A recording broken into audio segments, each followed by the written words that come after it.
All right, ladies and gentlemen, we have been given the fortunate opportunity to do some fishing in very nice weather.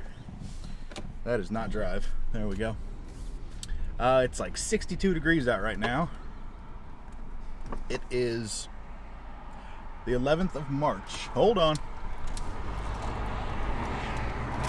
And so, we're going to try our best to do some smallmouth fishing. I'm not sure how it's going to go. We're going to try and hedge all our bets in our favor. Try to get some air moving in this car because it's really warm. So what we're going to do is cheat.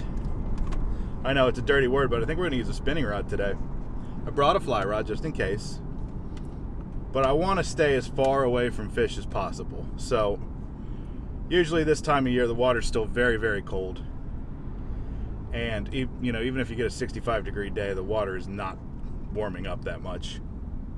So what we're going to try to do is bomb long casts, stay away from the fish, hopefully drop something like a small jerkbait on their head or a small soft plastic, and hope they're interested in eating it. So that is the plan. I really like using something like it's a 7.5 foot medium light spinning rod, because we want to throw like tiny baits. So yeah, when I say jerkbait, I don't mean the 5-inch long 3 treble hook Magnum Rapala Husky jerk. I'm talking little guys. I like the Rapala X-Wraps and the new Rip Stops. I mean, I guess they were new a year or two ago, but they are just great jerk baits. And you can actually cast the little models pretty decently, especially those Rip Stops. They just fly. We're going to fish it on lightweight braid, so this camera's probably bouncing around like crazy. I apologize. We're going to fish 15-pound braid. I just spooled up some fresh Suffix 832, which is my personal favorite. There's a big debate about 4 or 8 strand braid. 8 strand tends to be a lot smoother, and for stuff like this, I really like 8 strand braid. If you're flinging a tiny little bait, you really want to have as little resistance as possible. So smoother braid, more casting distance, also lighter braid. You wouldn't want to do this on 20, 30, 40 pound braid. I mean, you could use 10, might even be better than 15. So we got 15-pound braid, and I put I think a 12-pound fluoro leader on it. Typically fishing for smallmouth, I don't worry about my leader size, but because it is so early and it's cold and we're fishing such small baits, I don't want a really heavy fluorocarbon to affect the motion of the bait. So if you have a little jerkbait, tiny little jerkbait this big, a little X-Wrap, let's say, I think the smallest size they make is a 4. Don't quote me on that, I could be wrong, or an 04 or whatever. But their smallest little jerkbait is only really about that big, 2 treble hooks. And if you use really heavy fluorocarbon, it will drag that jerkbait down because the fluorocarbon sinks. And so you jerk it, it'll move, and then it'll sink itself just because of the weight of the line it's on. So you can't use ultra heavy fluorocarbon on lightweight lures because they'll affect their motion. So we're using 12-pound fluoro. I hope I brought some extra with me. And we'll see what happens. I would love to catch them on jerkbaits. Because to me, if I can catch them on jerkbaits, that means they'll eat a fly. I can grab a fly rod and put a streamer on there and fish it like a jerkbait, and we'll catch them on a fly, which is, everybody knows that's even better. If jerkbaits don't work, we'll try a soft plastic, usually dead sticking something like a Ned rig or a 4-inch Senko or even a 5-inch Senko, but just letting it float with the current, not moving it. That can get some strikes, when it's really cold, when the water's really cold like this. So we're gonna see what happens. We have to get out there and look around. That's basically the gist of it. So we'll get in the water and see how cold it actually is. I'm headed to a place that's very close to the mouth of this tributary, so it spills into the Susquehanna, and we're gonna see what the conditions are like. I went out yesterday and looked at this creek a couple different places, and it looked pretty good. So hopefully it is here too. Being as close as it is to the Susquehanna can sometimes affect the level of water there. So we're gonna go look, see how it looks.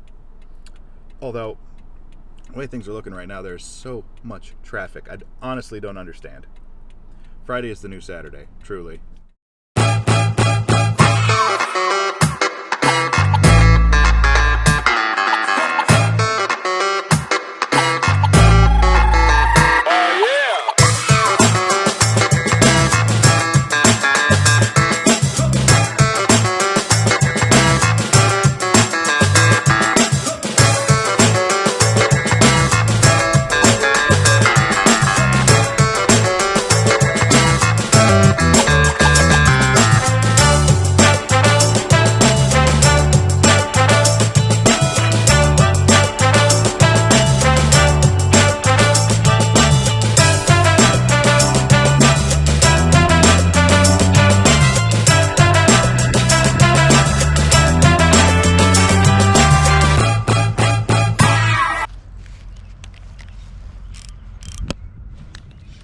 Well, how about that? That didn't take long.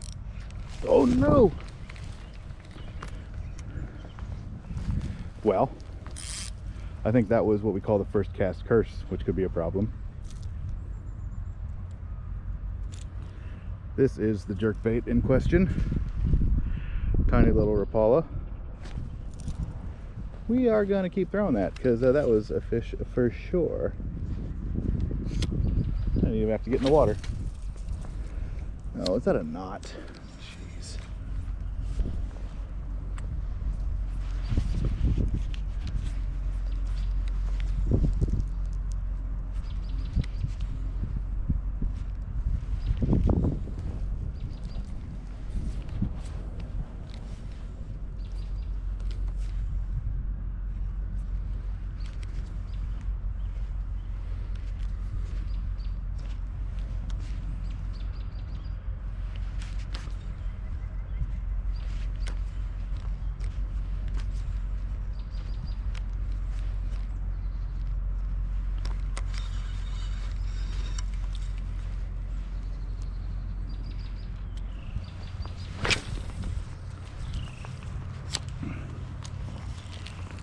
Ew.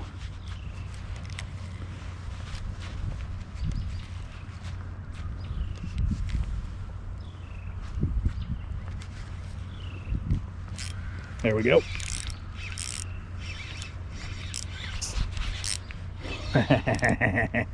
Didn't even have to get in the water.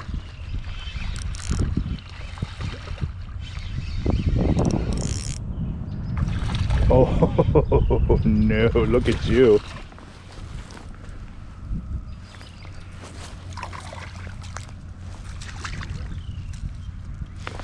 I'm gonna go for a ride if I... Oh, quick release. You all right? Yeah, nice.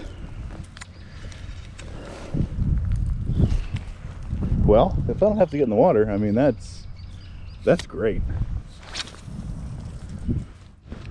All right, well, if that tiny little X-Wrap could smoke 2 fish within 5 minutes of me being here, we're gonna try something bigger.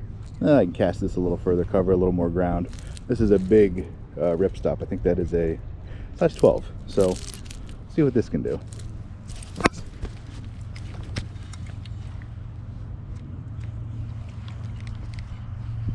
Some weight to it. Oh yeah.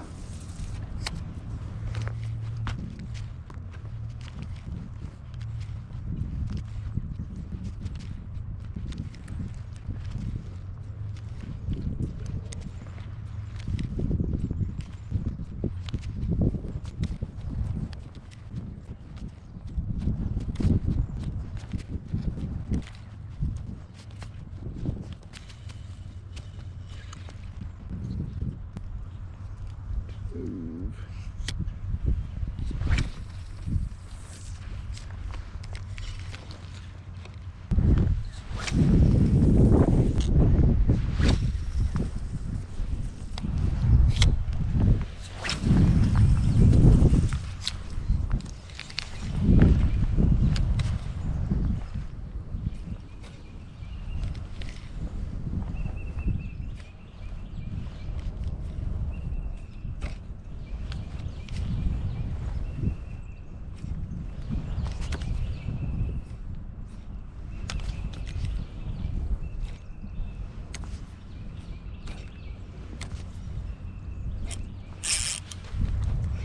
That's it right there.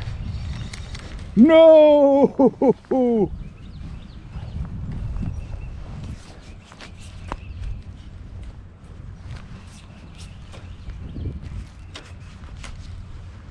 Game unbuttoned. I think I got pressure on him quick enough.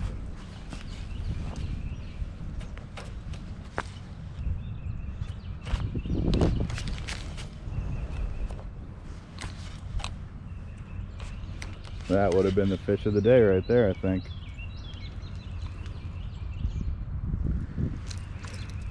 Poop. Okay, well, that went pretty good, all things considered. Didn't really get a fish to hand, but, I mean, hooked 3 fish. Didn't even have to get in the water. I didn't even have to get in the water. Went down to that bank and I said, I bet I could stick a fish from here. And it turns out, not a problem. The water was a lot higher than I thought it was going to be. It was also very, very cold. I didn't bring a thermometer, but I would estimate very, very cold. Like, you don't want to be in it for too long without having insulated waders or neoprene, which isn't a good time. We are going to call that, a great sign, because I could get smallmouth to eat jerkbaits. I think that means they'll definitely eat streamers. So, I wish I would have kayaked today. If I would have been able to cover like miles and miles of water, would have torn them up. But it is a little cold. It's one of those things where, like, you can kayak, but you're getting in and out of the water. You almost have to wear waders, because getting in and out of that cold water just to get in and out of the boat is just, you're going to freeze to death if you don't wear waders. So that's kind of painful, kayaking in waders, but if you got to do it, you got to do it. Now, what sucks is we got this front coming, and it's supposed to snow like an inch or two tomorrow from being 65 and beautiful today. So who knows what that's going to do. The bass will probably completely shut off and have to wait for it to warm up, or at least get into a consistent weather pattern. That's what I find the best is, it's not one particular thing or the other, it's consistency. So if it's going to be 45 and cloudy for 4 days straight, I say that's consistent enough. Go fishing. While having a high pressure system come in and fishing before a front and stuff like that has its merit, in general, I want consistency with conditions, because that means that the water's staying at a consistent temperature, the water's staying at a consistent level, or at least rising or falling consistently. So, for me, I want it to be the same. That's how I gauge smallmouth fishing in moving water. I don't do a lot of smallmouth fishing in not moving water, so I don't know much about that. But today was an awesome test. What happened is exactly what I wanted to happen. Using that tiny little jerkbait on light line. Fish scarfed that up. I said, well, why don't we try stupid big jerkbait? Got a fish to eat that too. Didn't land him. I hope you can see from the GoPro footage how that there are actually fish. Yeah, I was shocked, pleasantly surprised. So from here on out, that means I'm probably throwing a fly. So home to string up my new reel, I guess. is what I'm doing. And then it's on. I mean, yeah, this is the beginning for me of smallmouth season.